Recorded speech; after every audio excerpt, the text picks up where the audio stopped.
guys, it's no. Part 2 siya. Part May biko ka o pengi ako?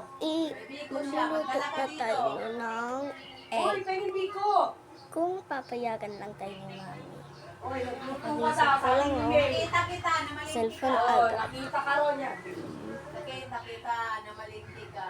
Tara. Share your blessing. Masama yan. Huwag mo suluhin.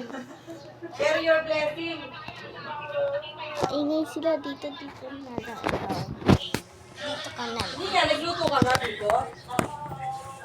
Pengi naman. Kahit isang tuldok lang, basta makatikim lang. Tama. Hoy, ano yan sa kape dito? Kape? Tapos ganun yan, ang tagal naman yan. Kanina pa ako dito nag-aantay sa baba. Sabi ni May, tagal mo daw. Hindi, ang tagal ng makyat. Tagal naman yung inaano mo sa amin, sa dugan. Oo, dali. Antayin ko, bilisan mo. Grabe, binatan.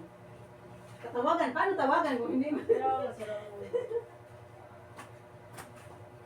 Ay, may ulam pala kami. Ito, oh. Tapos siya, may dalang gaba. Bukas na lang kami. Hindi kasi magtitinda si Mama. Sabihin mo, oy, nagantay kami ni Maring May dito, Biko. Biko na. Sige. Hindi ka maka-Jollibee. Kaya nga, di ka makatuna. Uy, biko daw namin. Biko daw namin. Sa amin. Bahala dyan. Uy, biko daw namin. Bahala ka.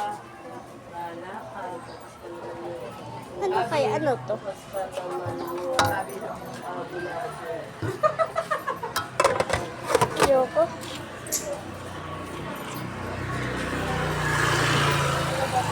Ito na lang. Kung mga ginagamit ko pala mo, di kunin mo dito. Mga pagbakan.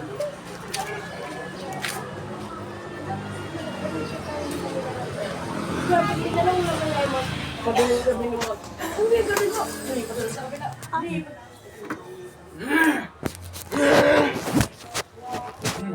So, ayan na guys. Bye-bye. Kaya, sabi nga ni Cedric, na, sa ano,